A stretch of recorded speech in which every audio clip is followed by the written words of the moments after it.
Казалось бы, столько в новостях, печатных СМИ, даже интернет-блогеры, помимо самих правоохранителей, говорят о том, что фишинг– самый популярный вид кибермошенничества. Призывают не верить преступникам, которые представляются сотрудниками банка. Все равно люди попадаются на уловки кибермошенников. Нельзя верить звонкам неизвестных лиц, нельзя следовать их указаниям.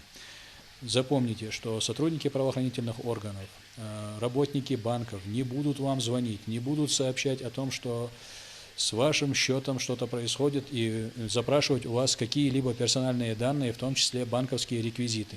В случае поступления такого звонка, не отвечая им, не предоставляя им информацию, которую они запрашивают, необходимо немедленно прекращать разговор и связываться по известному номеру со своим банковским учреждением, чтобы убедиться, что все в порядке с вашим счетом и что это действительно был звонок мошенников.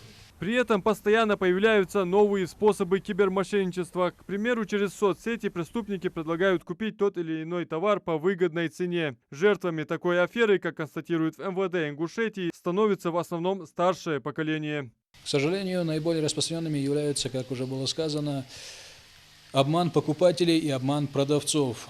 Точно так же, как покупателей обманывают, выманивая у них деньги безналичным способом оплаты, то есть переводом на банковскую карту, якобы, что в обмен на это будет поставлен товар доставкой, либо по почте, либо они смогут его забрать позже, после того, как оплатят. Точно так же обманывают и продавцов. Сообщают о том, что якобы в силу особенностей банковской организации, в которой счет у покупателя, он не может направить деньги сразу, поэтому нужно, чтобы покупатель сообщил персональные данные своего банковского счета, номер своей банковской карточки, пин-код и прочее. С помощью этого нехитрого обмана лжепокупатели уводят деньги со счетов продавцов. Относительно новыми способами обмана являются предложения заработать на бирже, приобрести акции крупных известных компаний, принять участие в розыгрыше, азартных играх и прочее. Статистика возбужденных уголовных дел говорит о том, что преступникам удается все больше наживаться за счет наивных граждан. Только за 10 месяцев текущего года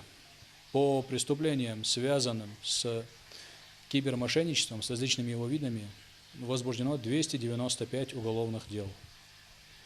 Раскрыто 173 дела.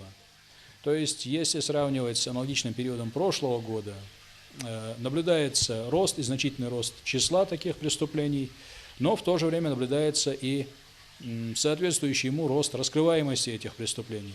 То есть и мошенники совершенствуются, и органы внутренних дел также продолжают наступательную политику в этом направлении, совершенствуют методы раскрытия этих преступлений. Цифра растет неуклонно, когда как за аналогичный период прошлого года в республике было зарегистрировано 182 преступления с использованием информационно-коммуникационных технологий. Благодаря возможностям информационно-телекоммуникационных сетей преступники могут быть как и наши с вами земляки, так и жители других регионов России и даже жители других государств. Большинство регистрируемых киберпреступлений относятся к категориям тяжких и особо тяжких. Волна цифровой преступности накрыла страну еще с начала пандемии. Раньше жертвами кибермошенников в основном становились пожилые люди, которые не особо разбираются в информационных технологиях. А сейчас эти преступления совершаются в отношении всех возрастных категорий. Иной раз под влиянием злоумышленников оказывается даже продвинутая молодежь. Адам Мережков, Асхаб Белакиев, Новости 24.